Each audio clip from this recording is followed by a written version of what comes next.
Put your hands together for our next moderator, Axios technology and business reporter, Cathie Kokalitcheva.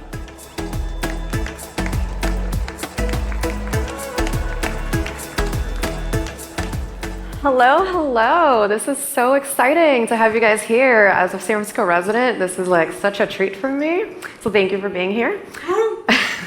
Our next guest is one of the most recognizable names on Wall Street, and she makes bold bets on innovation. So please welcome the founder, CEO, and CIO of ARK Invest, Cathie Wood.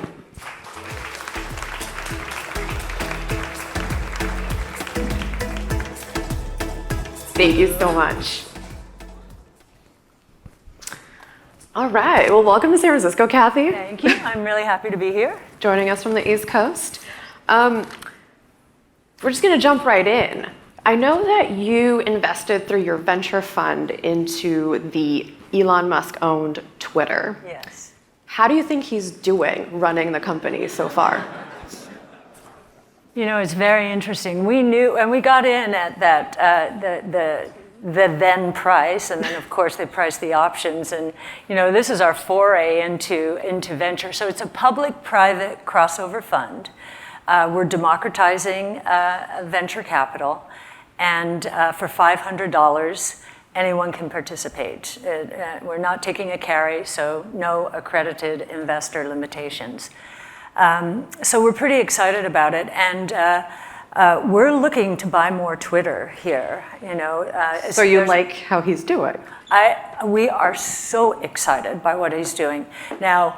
Regardless of your political leanings, when someone like Tucker Carlson leaves or is fired from Fox and says, I'm putting the show on Twitter, which just happened, something is changing in the media world. And I do believe Elon's push towards an everything app a la WeChat Pay, he did start in the payments industry. I think he's going to be successful. But there's been reports that revenue is down, I think as much as by like 40% in December. Does that not concern you, or do you know something about the company that we don't? No, no, I don't. I promise I don't. Everybody thinks I talk to Elon every day. I don't. He'll often, you know, bless one of my tweets, but we really don't talk. I think that the old model wasn't working. It was an unworkable model. And we had pulled away from it. They just weren't able to monetize. And I think he is going to be able to monetize. Sure, there was a shock value of Elon Musk and, you know, his unceremonious, firing of people. But they are turning cash flow positive. I think their advertising is now picking up again. So from a new base, but they've fired 80% of the people. And you know what? I'm a big user of Twitter. It has not skipped a beat. Well, except for the service being down here and there, but okay. Okay, so your theory is that it's gonna get worse before it gets better, and it's gonna get better. Oh, I think it will get better. Okay. You're also an investor in Elon through Tesla, longtime Tesla investor. Yes. Does it bother you that he's spending so much time on Twitter, on top of all his other non-Tesla jobs that he already has? I think he surrounded himself by brilliant people at Tesla and at SpaceX and his other companies. I think he's our Renaissance man. He is the inventor of our age. And he's got an enormous capacity to take on new projects.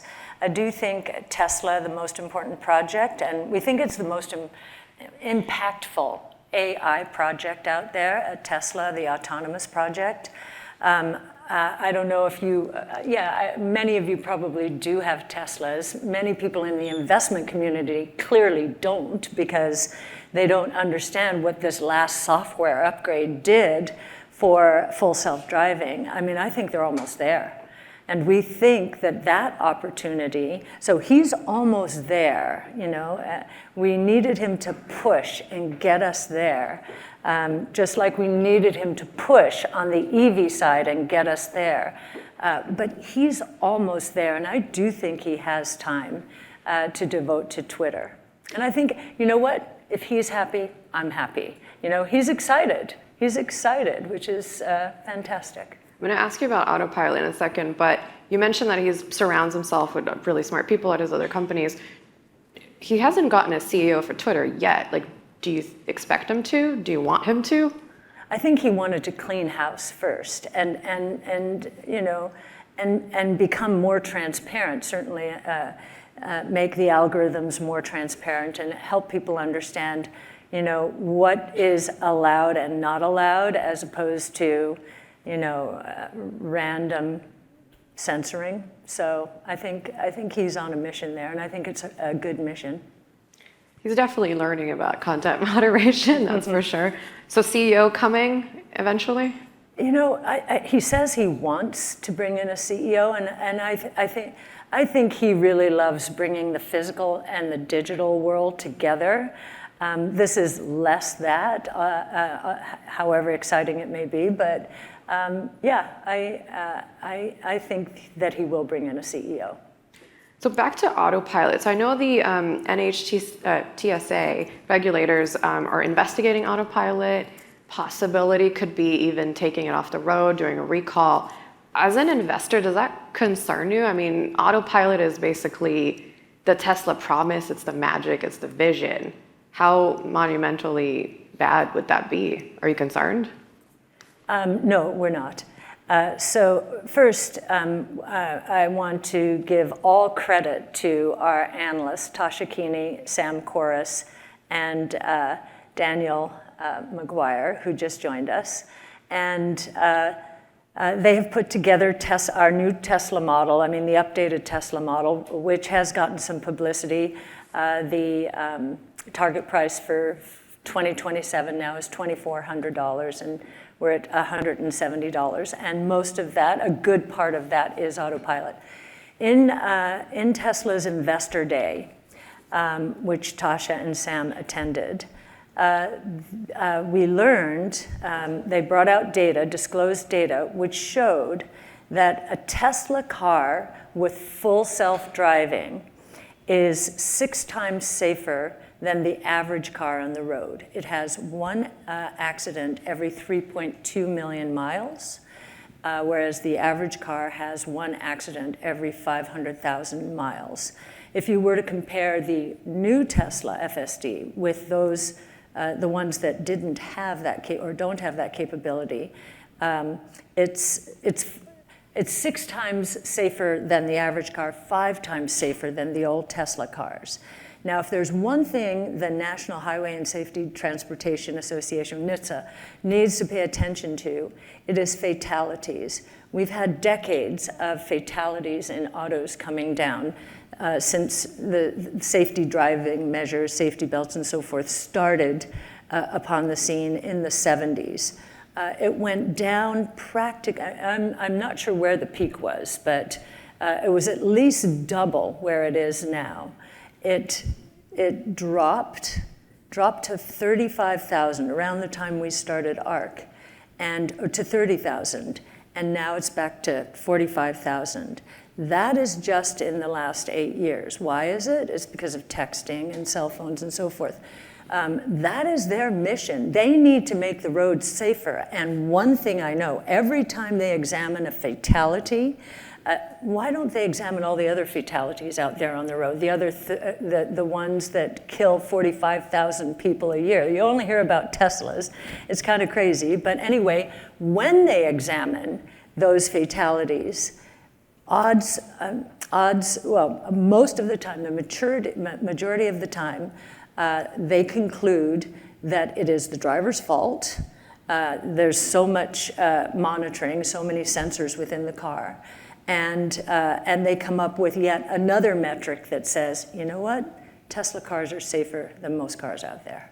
But people have gotten into crashes while on autopilot because they're doing other things and not paying attention. Well, they're supposed to be. I mean, if you've used autopilot, you know you have to be paying attention. You have to, and they tell you you have to. It is this last upgrade I'm glad they beep at you and just make you put your hands on the wheel and keep focused. This last upgrade is pretty astonishing, though. Fair enough. All right. Still a big Tesla believer. Yeah. Let's talk about Coinbase. That's another company you're invested in. Last week, the company had its quarterly earnings. They were surprisingly good. And you guys actually loaded up on some more shares right before the earnings. Lucky bet or? There is so much fear out there. In our world, the public equity world, if you say the word regulators, as you did with Tesla, right? A lot of investors they run. They don't want to deal with this. It's usually not good news. In this case, it's been very interesting. Every step of the way recently, the SEC has been saying one thing, and the Justice Department is coming out and saying, wait a minute, what is going on? Or the court system is coming, like, what are you doing? The Grayscale case, why? The basic question Grayscale poses is, wait a minute, SEC, you approved a Bitcoin futures ETF, which involves swaps, which involves counterparty risk, right? In a time when we should all be concerned about counterparty risk. And you are denying Grayscale, we've got an application, you are denying a Bitcoin ETF, no swaps risk. In the case of Grayscale, all of that Bitcoin backing the GBTC is at Coinbase in cold storage, 1 for 1. Okay, what is the logic there? I think they're going to lose that case. It looks like they're going to lose the Ripple case. It looks like they did lose the Voyager Binance case. The courts are saying, what are you doing? You don't have jurisdiction to do this. And so I think our checks and balances in this country are going to work. It is unfortunate that companies like Coinbase, they're setting up an exchange in Bermuda. Galaxy said yesterday it's going to move some of its services offshore. It's becoming clear regulators are doing something that in the early days of studying this, because we bought our first position in GBTC in 2015, in the early days, I was all over, okay, what are the regulators going to do? And I met with state regulators, federal regulators. And one thing I learned back then is no regulator wants to be blamed for chasing innovation away from the United States. Well, Gary Gensler has changed that. And I do think this is going to become an election issue. The Financial Services Committee has a subcommittee called the Digital Assets Committee. It's meeting now.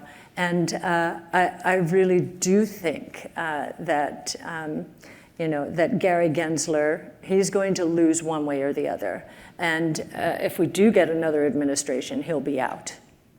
So Coinbase is very openly pushing back on the SEC. So you are supportive of them taking those aggressive stances? Absolutely. The company also announced and then basically walked back sort of the idea of leaving the US.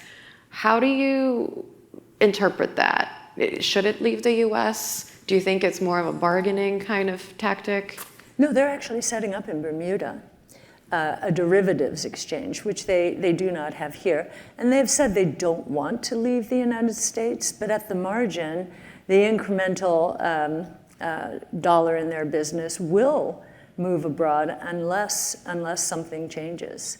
And I do, again, I like the checks and balances. I like that the court system is weighing in here. This is, this can be very messy in our country, but as Winston Churchill says, once we've, made all of the mistakes we can, we usually get it right.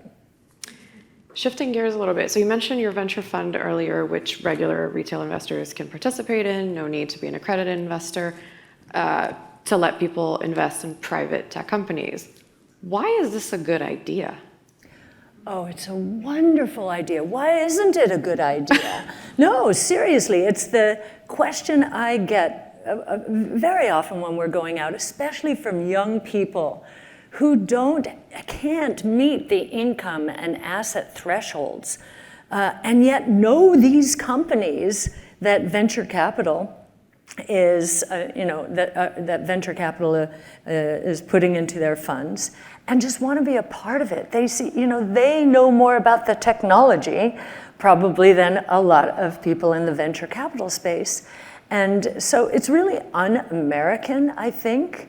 I mean, it would be like, okay, if you meet this asset and income threshold, then you can get a driver's license and drive. I mean, I do believe the premise of the way you're asking the question, Kia, is this isn't safe for them. Okay, well, it is very risky. Early stage is much riskier than having IPO'd. So yes, have someone manage it for you and with you, but come on the journey with us for just $500. And so we're trying to do in venture capital, partnering, by the way, with other venture capital firms. They've been very kind to us, and I think our research is our calling card. I think a lot of companies, startups out there know that the research we're doing is really good research. And we have a shopping list. We know what we want in terms of the companies we see, in the 5 major areas around which we've centered our research. So multi-omic sequencing, robotics, energy storage, artificial intelligence, and blockchain technology. We have a wish list, and we are going to those companies. And very often they're already involved with venture companies. But because of the respect for our research on both sides, I would say, and because we are going to increase the visibility of these companies, we are distributing, so we have a social distribution strategy, part of the democratization, an Andreessen Horowitz funded company, Titan.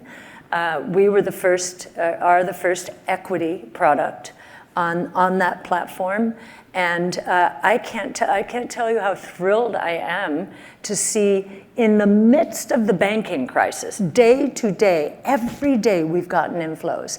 Are they huge? No, it's 20, 30, 100,000. How big is the fund now? It's in the $15 to $20 million range. So fledgling, but we just started it. Do you have a target? Like, what were you thinking? If we're right on how these 5 platforms are going to scale, I'll just bottom line it for you. We're talking about super exponential growth here. So we believe that in the public and private equity markets, truly disruptive innovation is valued at about $13 trillion today. So a little more than 10% of the total markets. We believe that number, and you can find this in our Big Ideas 2023, the building blocks for this. We believe that 13 trillion is going to scale at a 40% annualized rate to more than 200 trillion by 2030.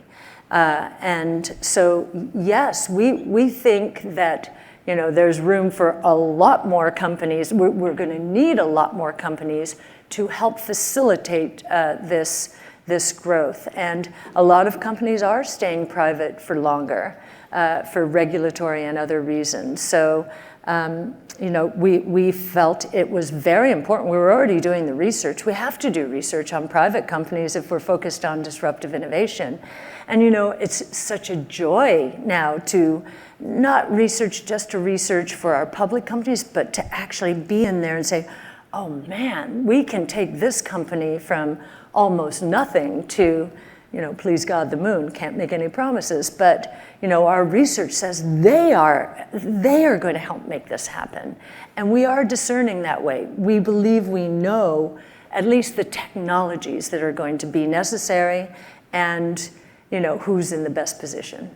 So I totally appreciate how much work you guys put into that, and you want to minimize sort of the risk, I guess, or the unknown. But that there's such a difference in the amount of information that publicly traded companies disclose versus what privately owned ones choose to disclose effectively.